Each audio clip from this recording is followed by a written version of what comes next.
Hello, everybody. This is Gary. Today is January 13th, 2022. It's 5:23 p.m. Eastern Standard Time in the United States, Manchester, New York. And this is my Coping with Schizophrenia blog entry for today.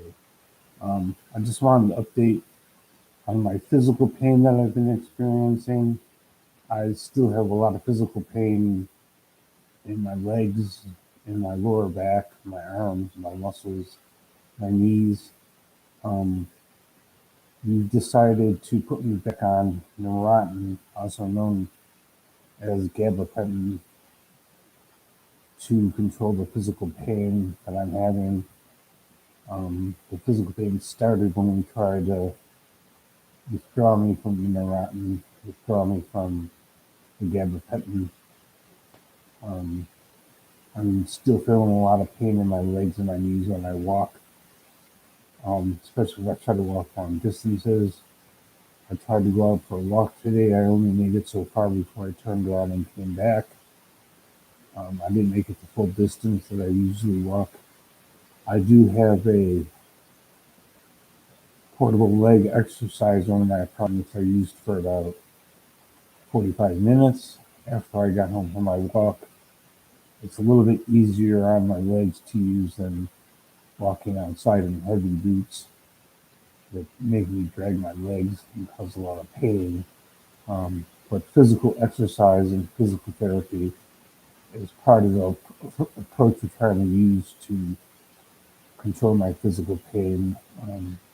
The pain is throughout my body, my upper and lower back, my arms, my legs, my muscles, my joints.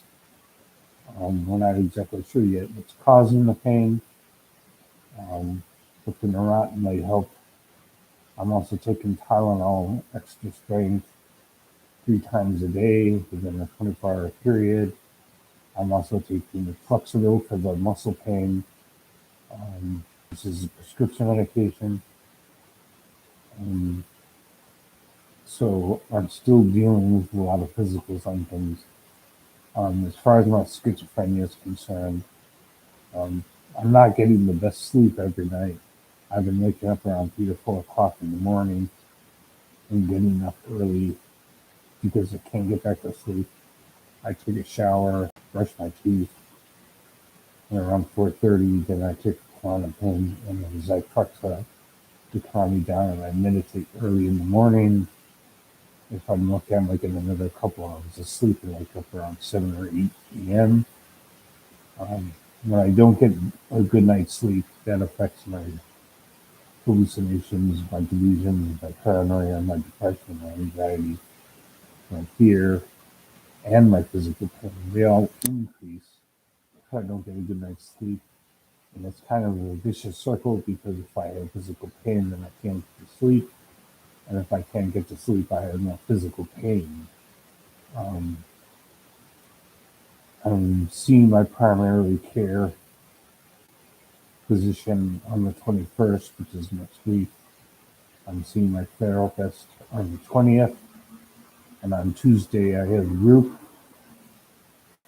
Group was canceled last Tuesday because the therapist couldn't make it to the clinic for some personal reason. And without her, we couldn't hold the group.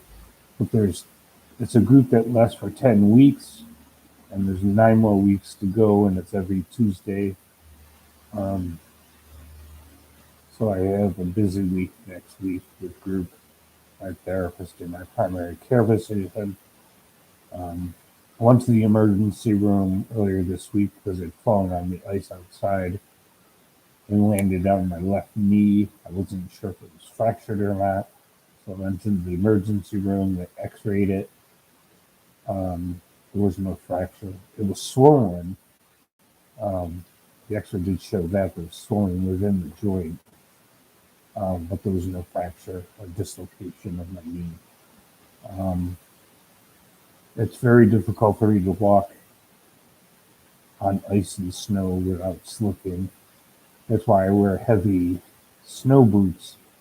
But those boots are so heavy that they actually hurt my legs to walk in any great length or distance. Um, so I'm still having a lot of pain. and my legs and my knees. Um, but I'm trying to exercise to strengthen my legs, strengthen my body, make it less painful by going through pain by exercising. So I exercised for about an hour and 45 minutes today, if you include my exercise machine and the walk that I took. Um, right now, my hallucinations are always there, but they're pretty intense right now. My depression is pretty strong. My anxiety is pretty high. My fear is pretty high. My delusions are pretty intense. I'm thinking that people are following me or making fun of me or talking about me when I'm around them. So my symptoms are pretty much flaring up, mentally speaking. Um, but other than that, there's not much to report. I'm in control of my behavior. I'm not going to commit suicide. I'm not violent. I'm just not feeling very well.